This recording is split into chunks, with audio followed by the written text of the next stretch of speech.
All right, guys, this is going to be an absolute treat for me. Well, it by the time you see this, it was an absolute treat. But this is a film that is so ingrained in my life. Like I don't know if I've mentioned it, but my mom's first cousin is Alan Alda, who played Hawkeye on MASH, and a bunch of other movies and stuff that he's in. That's my mom's first cousin. And funny thing, Robert Alda, his father, Alan's father, played the priest in Mario Bava's Lisa and the Devil, but the House of Exorcism cut. Like there's two cuts to that movie. There's the original Lisa and the Devil, and then they wanted to profit off The Exorcist, and they marketed it as yeah, right. The Exorcism, House of Exorcism, and they added a bunch of scenes with the priest, and that's Robert Oldham, my Alan's father. So Alan's brother, Robert Oldham, he was such a funny man, and sadly he passed away. He was had big trouble with alcohol and everything, but he can fucking act, man, and he played some instruments and everything, and he ended up telling my parents and making them watch this film with him. And this was like before I was born. So by the time, like, I think 5, 6 years old, 7 years old maybe, my parents and me and my sister watched it, and I loved it, but I didn't understand a lot of what was happening. But I've seen this movie so many times, it's not even funny. Like, this is in my top 5 movies of all time. And this is such a shame that this film is so underrated and not talked about for a Scorsese movie. Like, I love pretty much everything Scorsese's ever done. Do I think this is his best film? No. But it's my favorite. It's my favorite Scorsese film. And you never hear it talked about. And this is, of course, After Hours from 1985. I mean, we have Griffin Dunne, who played Jack in an American Werewolf in London. Um, and just this role here, he was nominated for Best Actor, and sadly he lost. I don't know who he lost to, but god damn it, his performance in this movie. So for people who don't know this movie, haven't seen it, I'll give a quick little spoiler-free thing. I don't know if it's streaming anywhere. I own it, so one of the few things I own, so like physical media. But I mean, you can check Google, see if you can find it. Like, I tried on a few websites that I use, and I couldn't find it on there either. But torrent, whatever, you can find it. But basically, we have Griffin Dunne, we have Rosanna Arquette, who is just so cute in this movie, man. She's so adorable, and we have Terry Garr, we have Catherine O'Hara, the mom from Home Alone, we have John Hurd, the father from Home Alone. Like, it's such a great cast in this movie. We have Cheech and Chong that show up throughout the movie. It's so great. This is like a black comedy thriller, is what Wikipedia listed as. It's definitely a black comedy, dark comedy, which is right up my alley. But we have Paul Hackett, played by Griffin Dunne, who is a word processor, computer processor, and he just ends up meeting this girl Marcy in a coffee shop or a little diner, and played by Rosanna Arquette. And he's reading a book, and they start bonding and stuff, and she ends up giving him her number for her friend who makes bagel and cream cheese paperweights. So he says that he takes her number down because she mentioned that her roommate and friend makes plaster of Paris bagel and cream cheese paperweights. And he gets her number, and obviously he wants to get laid. He wants to have a good time. So he calls her, and she says to come over, and everything keeps going wrong, and just more wrong. And just it's just a chain of events that just, and I think all of us, most of us, can relate to this, of having one of those days or nights that just won't fucking end. That just won't end. Like, no matter what, it's just like, oh, another thing, like another thing. I just want to go home. I just want to sleep in my bed. That's this movie. and just to the extreme, like circumstances that would happen to you over and over again, trying to just get home and get to sleep. So if you haven't seen this movie, I'm telling you, go rent it, watch it, buy it, anything, because it's absolutely brilliant. So let's talk spoilers and deep dive into After Hours from 1985. Oh, and Gareth, if you see this, we're still doing a watch party of this. I can watch this movie whenever, as many times as possible. So we're still doing it for sure. Now, the first thing to talk about with this movie, the score is fucking brilliant. It is so good in this movie. I love every single bit of the score, every second of the score of this movie. I have the score of this movie. I'll throw it on every now and then. It's one of the few like movie scores that I have on my laptop. Then I'm on like backed up hard drives and stuff in my music collection. Basically, is what I'm saying. But the score is just perfect for this movie. It's just it gets you right into the crazy mood, but like it's uplifting. It's hard to describe, but if you've seen it, you know what I'm talking about. So we have Paul Hackett, his word processor, and we open up with him talking to or training his intern, and he's saying how this is a temporary thing and he doesn't plan on doing this the rest of his life. And Paul starts feeling like empty and shit, like that he has nothing really going in his life, that he's been doing this job for who knows how long. They don't mention, I don't think, but he needs a good time. I love the shot of Paul leaving work and how it's the big gates and they close behind him, kind of like he's leaving heaven or something like that, because there's a lot of kind of like underlying themes here, or recurring themes in this movie, of rebirth, and like how he comes out of June's how she gives like transforms back to himself through June. That was an idea that they wanted to do. They wanted to show um oh, what the hell's her name? I just had it. Whatever, the last girl, the last woman. And they want they wanted to actually have the ending be Paul coming out of her, like her giving birth to Paul and him being reborn, which I don't know how I feel about that, but I'd be interested to see it. And then we see Marcy, played by Rosanna Arquette, in the diner or coffee shop, and they start talking, chatting it up, and talking about the book. I think it was Scorpio or Tropic of Cancer. I think it's Tropic of Cancer, and they start bonding over that. And she's so adorable, man, in this movie. Like she really is. I love Rosanna Arquette. The way Marcy just like from the table she's at, she gets up and slowly walks over to sit down right on the table that Paul's at, and points out the cashier, and how he's just like going like this, and he's like trying to dance and stuff, like, and they start making fun of him. That's so funny. I love that. There's going to be a lot of laughter in this video, I'm telling you, because I can't with this movie. It is brilliantly written.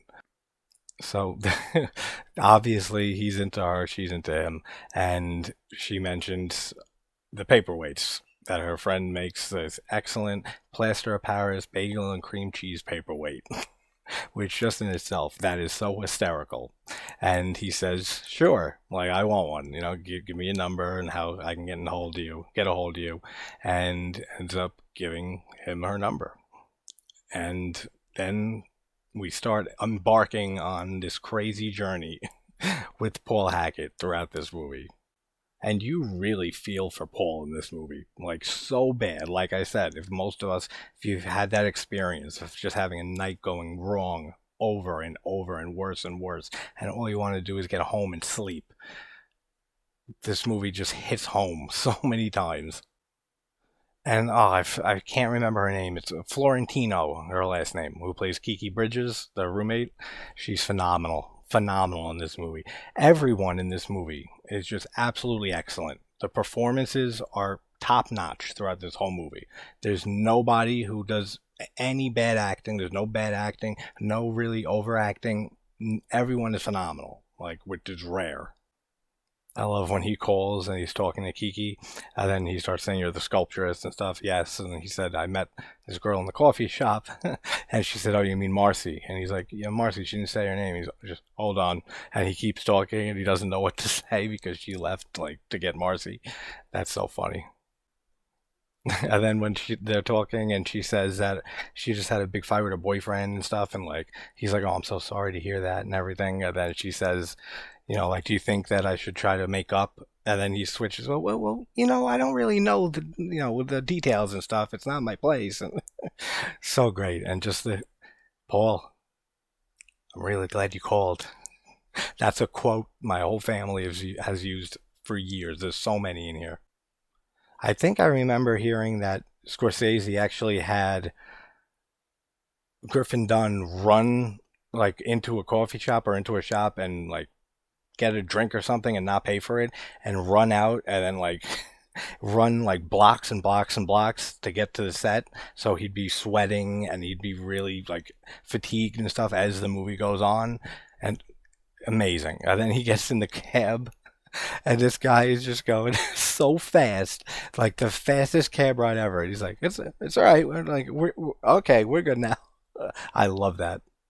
And then the worst thing that can happen, you put your last 20 in the little cigarette holder in the door, and it blows out the window because this guy's driving like a maniac. Now you can't pay him. Just the start of the problems. The whole personality of Kiki is just excellent in this movie, and her delivery on all the lines, fucking fantastic. Like when he first meets her, just the dialogue is so brilliantly written in this movie. Like all of it. This movie is so amazing. And just the way that New York looks, just complete the way that he made it look completely like barren and dreamlike, because this movie is very surreal and dreamlike. So he goes and he he hits the buzzer for Franklin, which Marcy said it was a Franklin, not Bridges. And I love that shot when she throws the keys down to him, and you get the shot from his perspective of the keys falling down. Such a great shot. Like that looks so cool. That probably was decently hard to get that shot. And the sculpture that Kiki makes that she's working on looks so cool. Like what a cool sculpture with just the plaster, the newspaper clippings that she makes it out of and puts around. It looks so cool. Just like Paul says, like it looks like he says, "What is it? What's that painting? The Shriek?" And she just the scream. Oh, she's so funny. And when he asks where's Marcy, and Kiki says, but she had to run to the all-night drugstore, and he says, "Is she okay?" It's under control. It's under control, man. The thoughts that puts in his head, and about the whole burns on Marcy, we'll talk about that a little bit in a bit because that's something I've always wondered about. And just the way Scorsese filmed this, and the just the acting from everybody, what a great job at making this guy feel and look so paranoid. Like, what an excellent portrayal of paranoia in this movie. Because then she gets on the phone, and when Marcy calls, Kiki picks it up, and she starts saying, "Well, yeah, of course he's here. You invited him. I'm not going to tell him. I'm not going to tell him, Marcy." Like, just him hearing this. Imagine being in that situation and you're hearing this after she said she went to an all night drugstore and it's under control. Like, it just builds in his mind. It's so much excellent how they just nailed the paranoia feelings for him. And then we get the great scene with Kiki saying her arms are sore and could you give a massage? And he starts massaging her, and he starts he says you have a great body. And she says yes, not a lot of scars. What a random thing to say. And then she starts saying, I know some people covered in scars. Not me. She nails the delivery of every goddamn line in this movie. And then he starts telling the story of when he was young, and he was in the hospital for I forgot what it was, but broken something. But he was in the hospital, and they had to move him to the burn ward, and they had a blindfold around him and not take it off because then they'll have to do his tonsils. I think they'll have to do the whole procedure all over again. And she's just like just passed out. Doesn't listen to any of the story. Oh, that's great. Now, I'll talk a little on the scar thing right now. A little more later when they talk about it. But Do you think she did have scars? Because we clearly see on her thigh, like cuts, like burn marks and stuff on her leg. And then later on, after she kills herself and Paul comes to check on her and finds her dead, he checks and it's a tattoo. But it clearly showed not a tattoo, like when we first see it. So is it just in his head? I'm going to go with that. That's what I've always pretty much thought. That it's just in his head what he's seeing. From all the paranoia being built up here with Kiki. I'm just telling you now with the scars. Oh, that's fucking awesome. And I don't know. I'm always leaned on that side. That's just what he's seeing. But she does have burn ointment. So I don't know. What do you guys think? Do you think she had burns that she's like treating, or that it's all in Paul's head?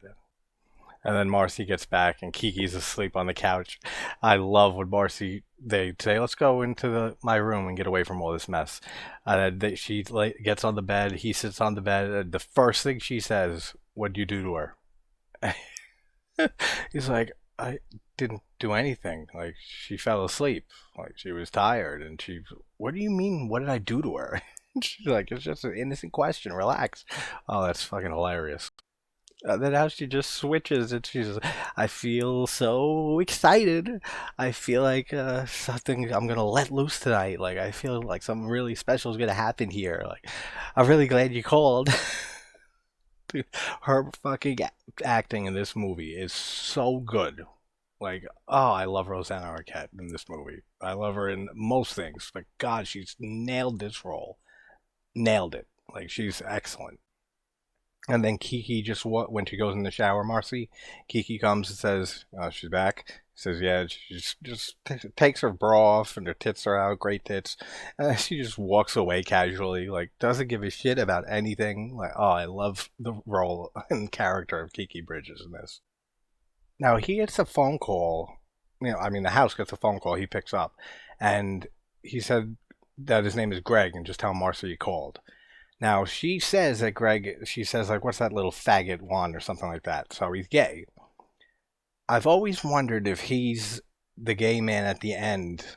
That the best scene in the movie, one of my favorite scenes in cinema history, when he starts explaining to the gay guy how all the events of the night.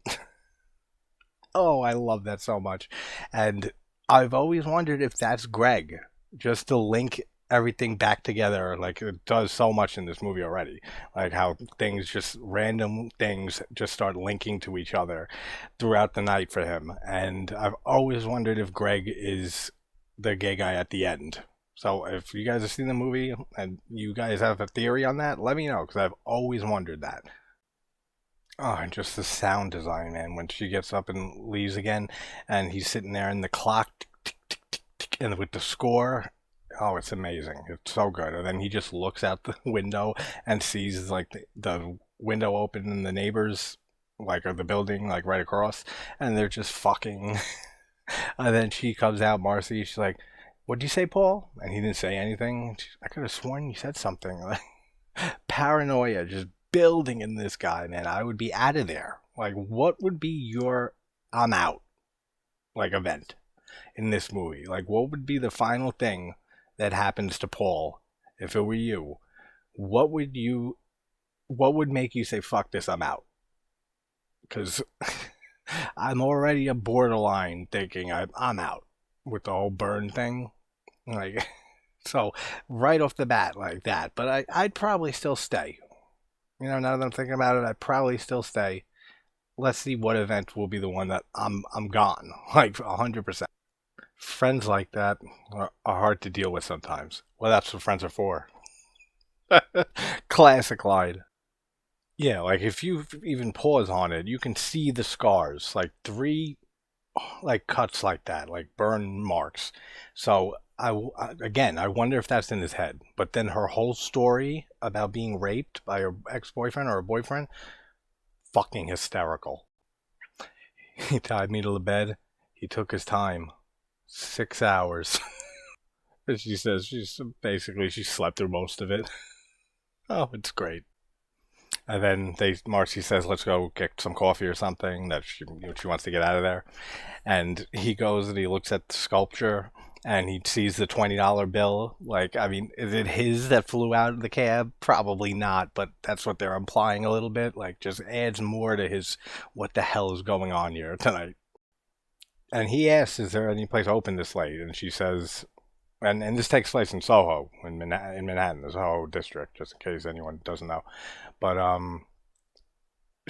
she says, "Let's go to a diner," and I love the whole like dynamic she has with the owner or the manager, whatever it is at the diner, and like how when they leave, like she gives him a kiss, I think, and like he gives him like goes like that and grabs it. I love that. Like that, just more of like Paul thinking there, and like, all right, like this girl's like. Has she slept with this guy? Like, has she, all these thoughts that must be running through his head, and it's not 2 o'clock yet, so it's almost 2 a.m. So it's already two. So this all hasn't even started yet. But man, I've been there at like 6, 7 in the morning and wanting to just get home and sleep so bad, and then finally do, and then it's the greatest sleep ever. But it's amazing. Marcy's entire monologue about the Surrender Dorothy with their husband, with like all of it.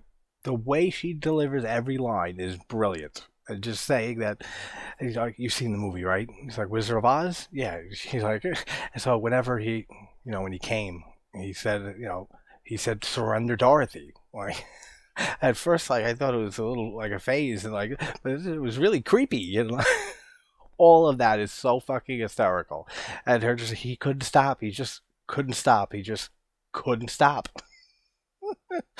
Oh, classic, quoted in my family and for me for so long, decades now. Surrender Dorothy. She says, in fact, we write each other every day. Her and her ex husband. And we get a film name drop by the waiter or a manager who says, you know, "Don't worry, it's on the house. Different rules apply. It's like after hours."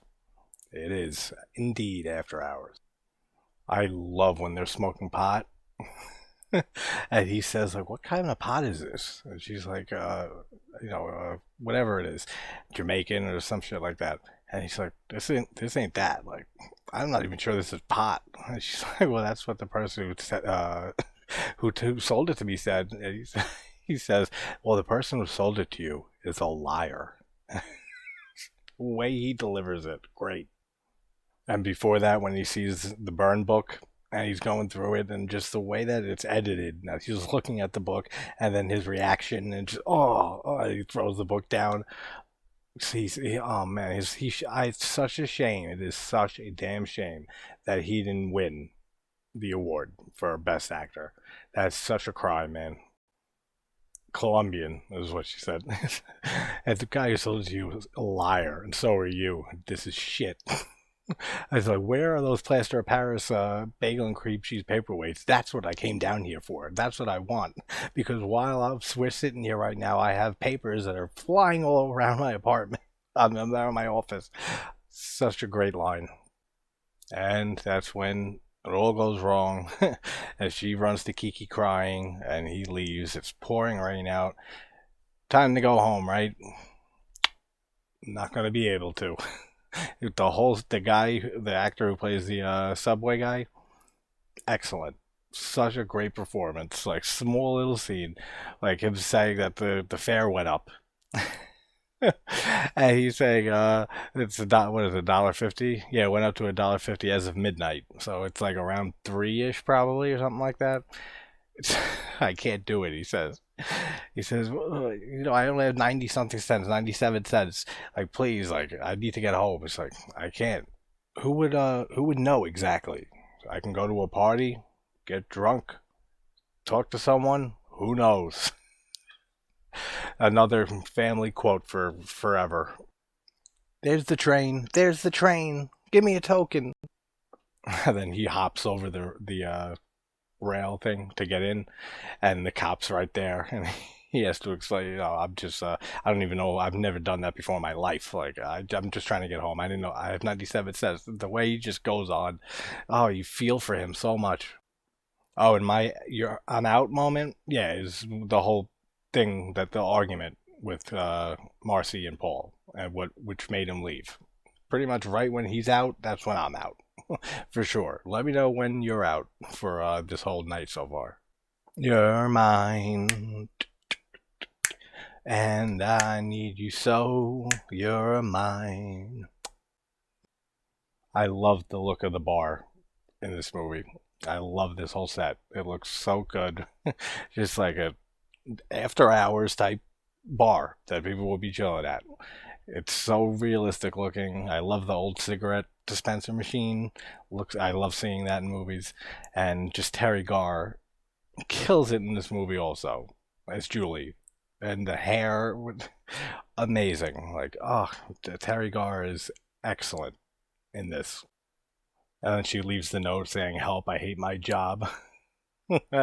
That's great that he looks over at her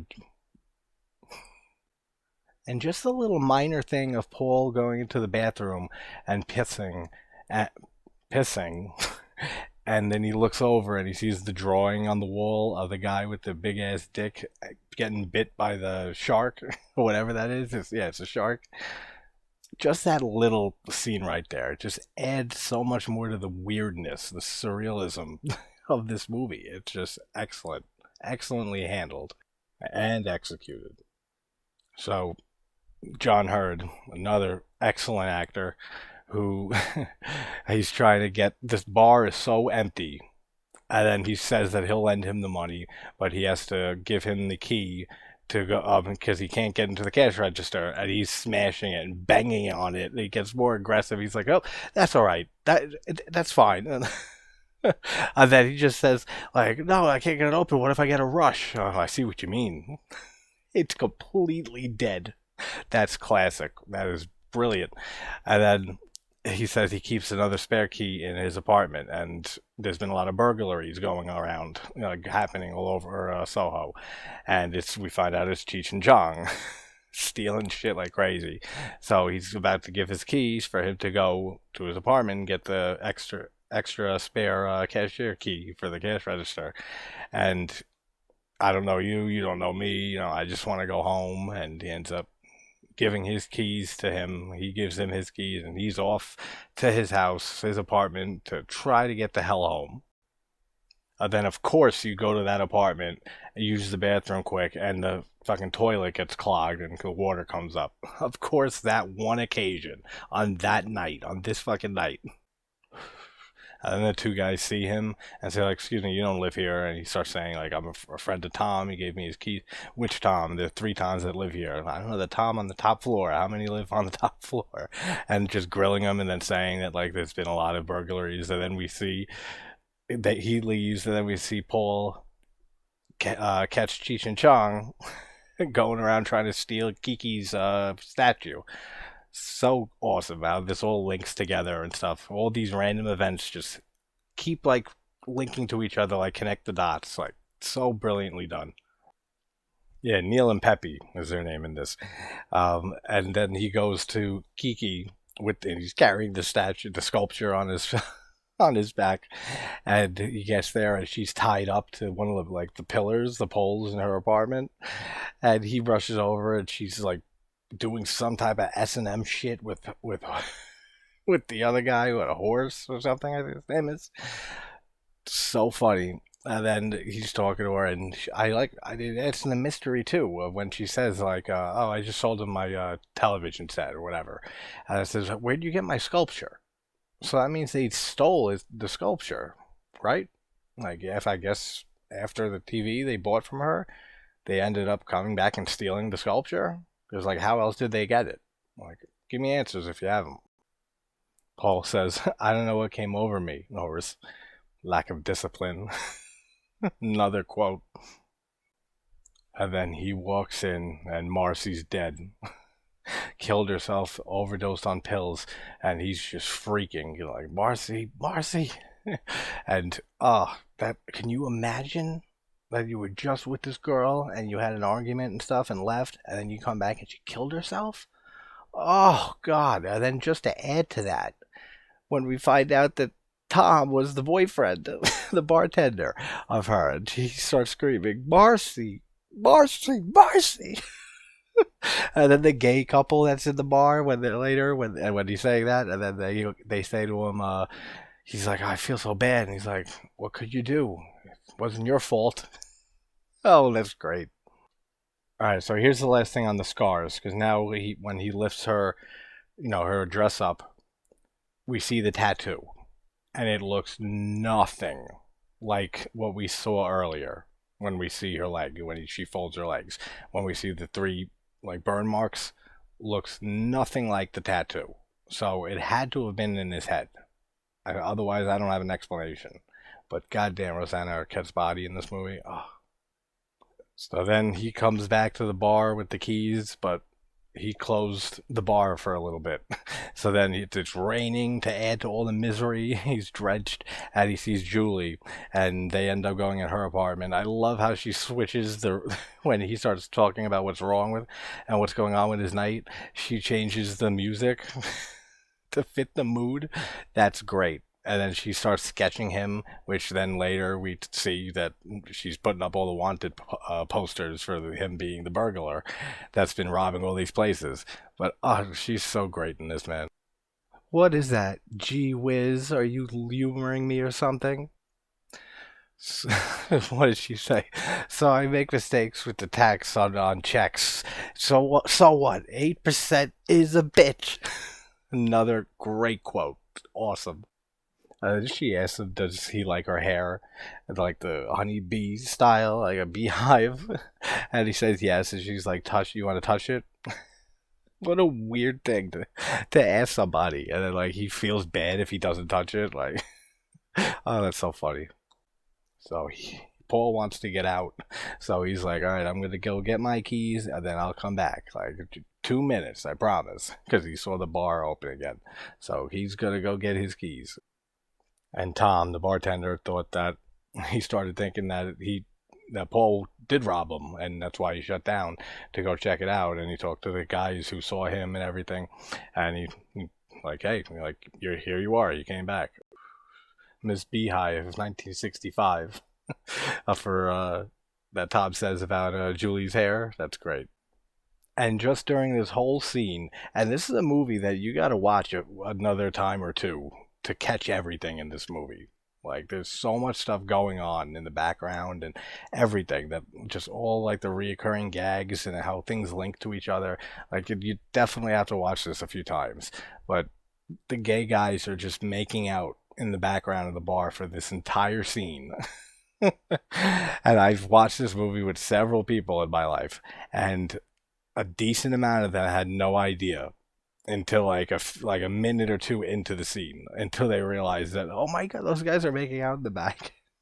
Oh, that's so great how it's just right, not there, it's right in the background, it's there but you're not focusing on it until you finally catch it.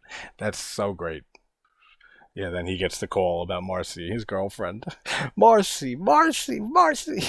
Oh man, could you imagine that you went to fuck this girl, and if this is her boyfriend or actual whatever the person that she's involved with, and you have a fight with her, leave, she kills herself, and then you're standing right here talking to the boyfriend of the girl who killed herself because of you, most likely. Oh my god, I couldn't live with that. Yeah, that's what, I don't know what to say. What can you say? After all, it wasn't your fault. Brilliant.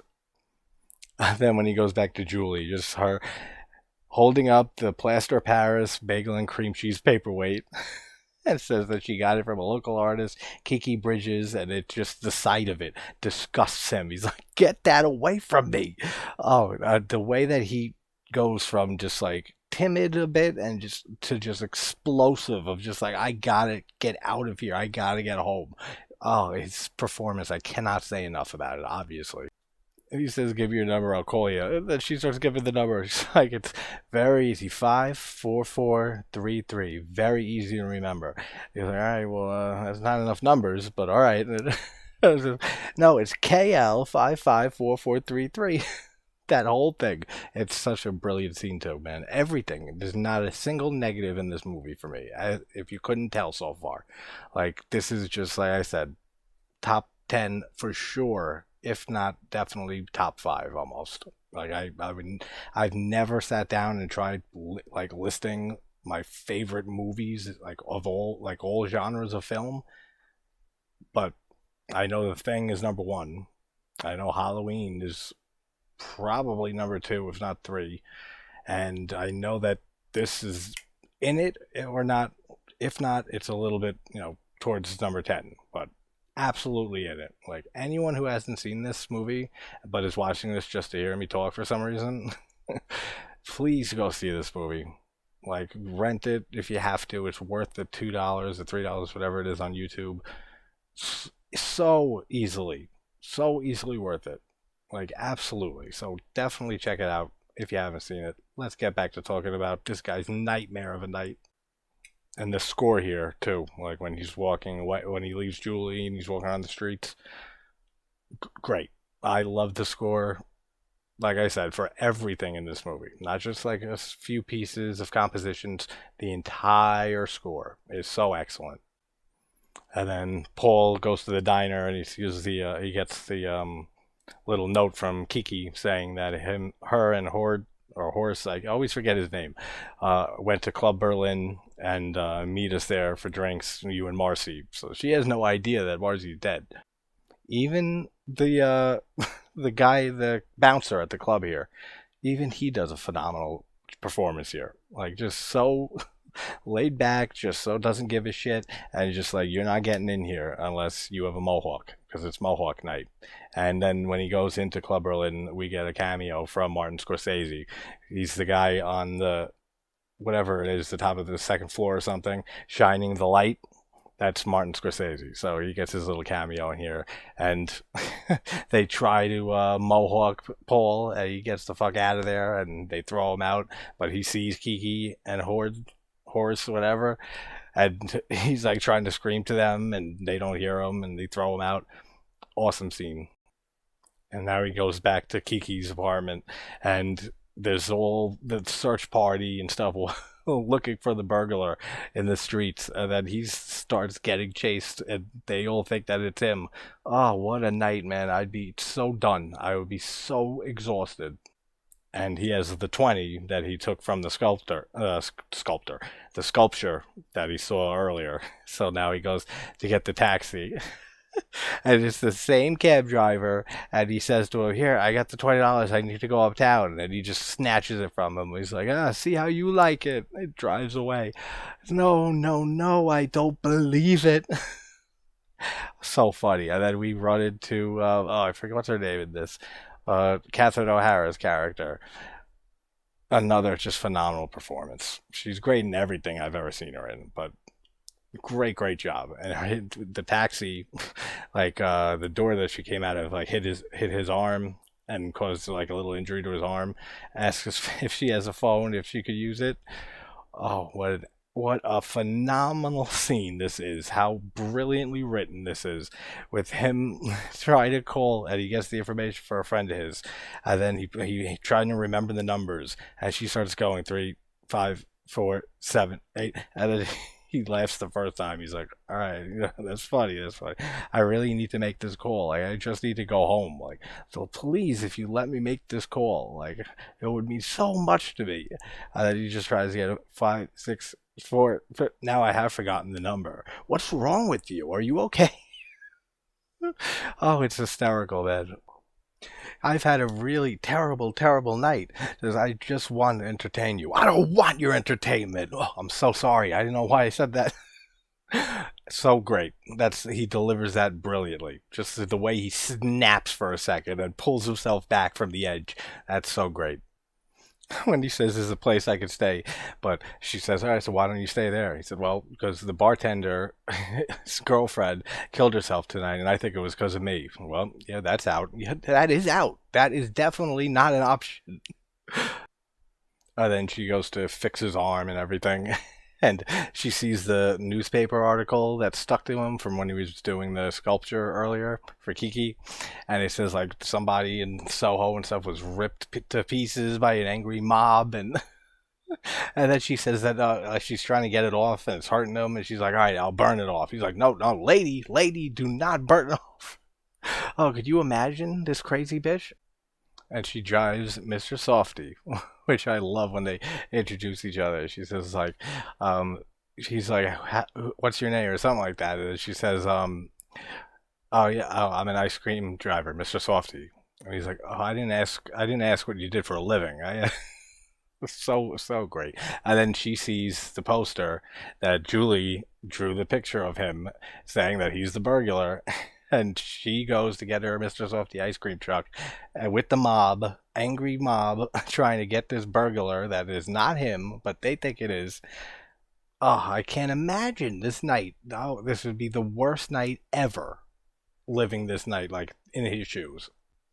Then he's hiding from the mob, and he looks over and he sees in the through the window in an apartment. He sees a woman and her husband, and she just pulls out a gun and shoots him 4 or 5 times, and he's like, probably get blamed for that. So funny. And just that's what I'd be doing in the streets, just on your knees. What do you want from me? What have I done? I'm just a word processor, for Christ's sake. And then he meets this man who I don't know if he is gay or just curious or something, but he goes up and says, could I just go to your apartment? Could you take me home? Like I've had such a terrible night."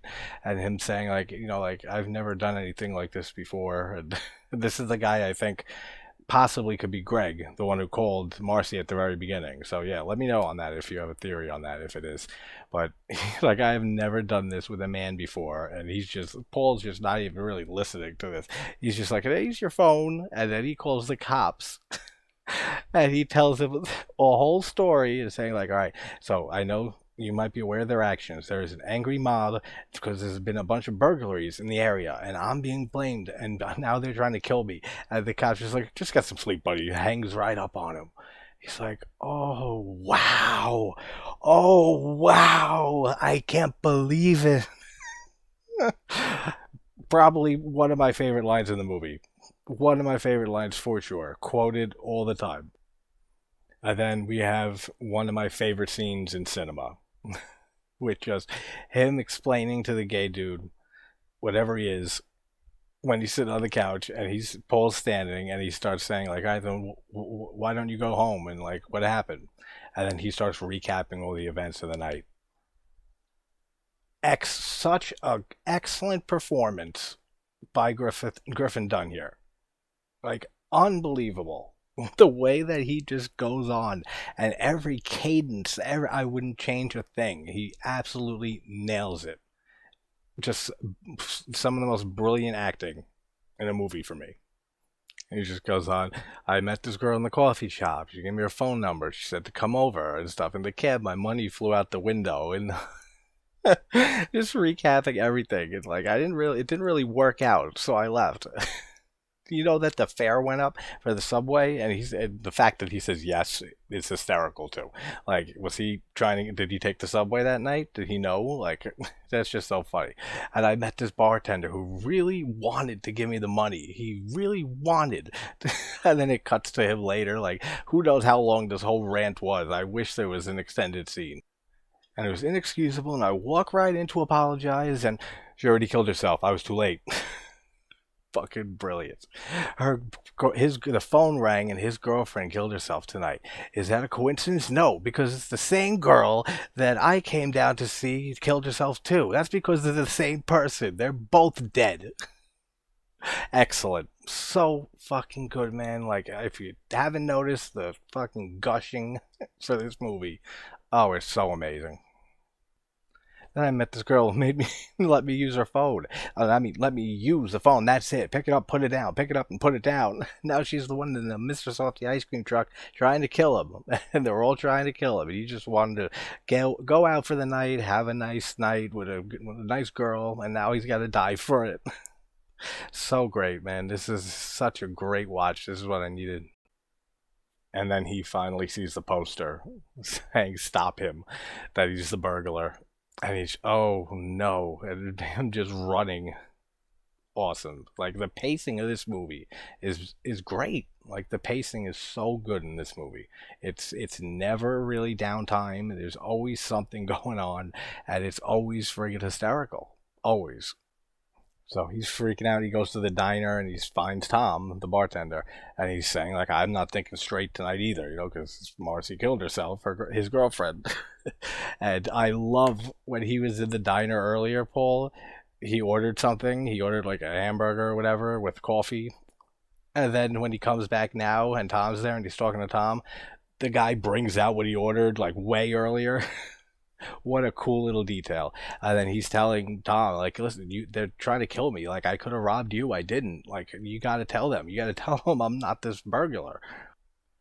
But for some reason, he turns on him, and they all, he agrees with them and tries catching him too.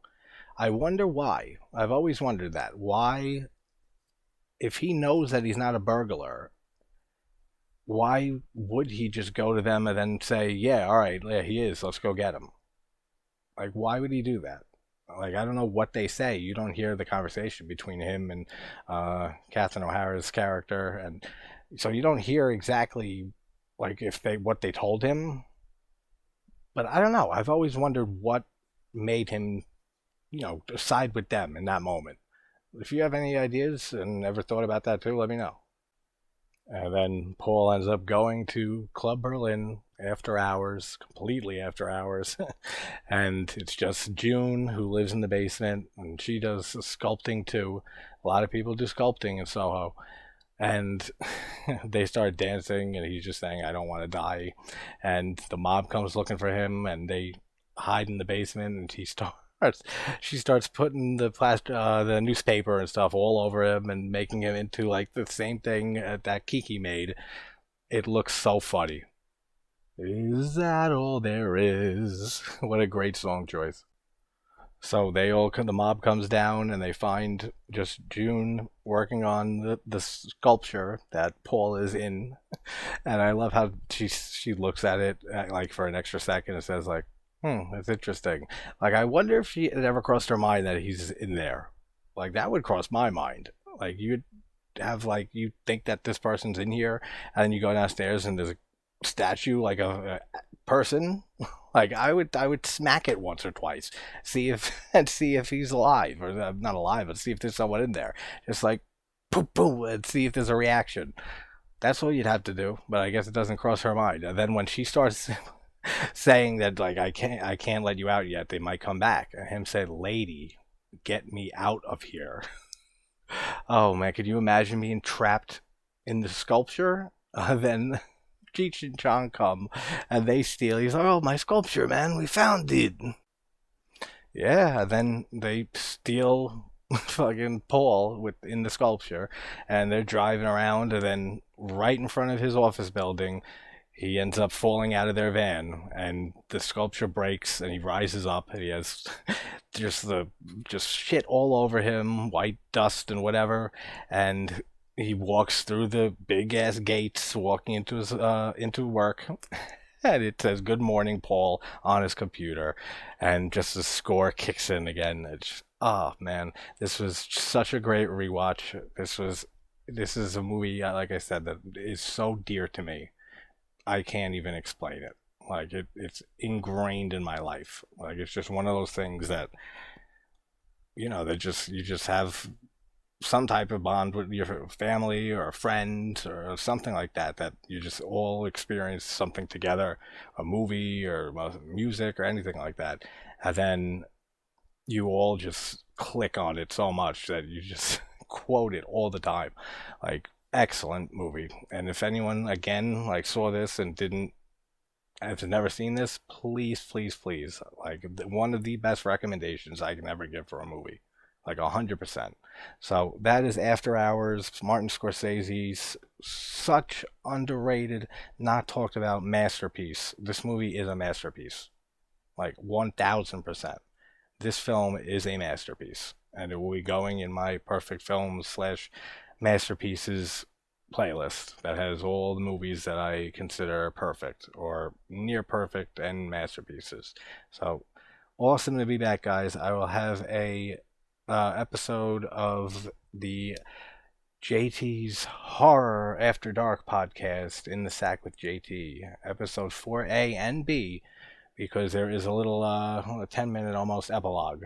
So those will be dropping at midnight, and wherever you guys are from, hoping you're having a great day, night, wherever you're from. Already said that, don't give a fuck. See you guys soon. Take care, guys. Tomorrow is, before I forget, is Mystery Spoiler Discussion Live number 4, I want to say.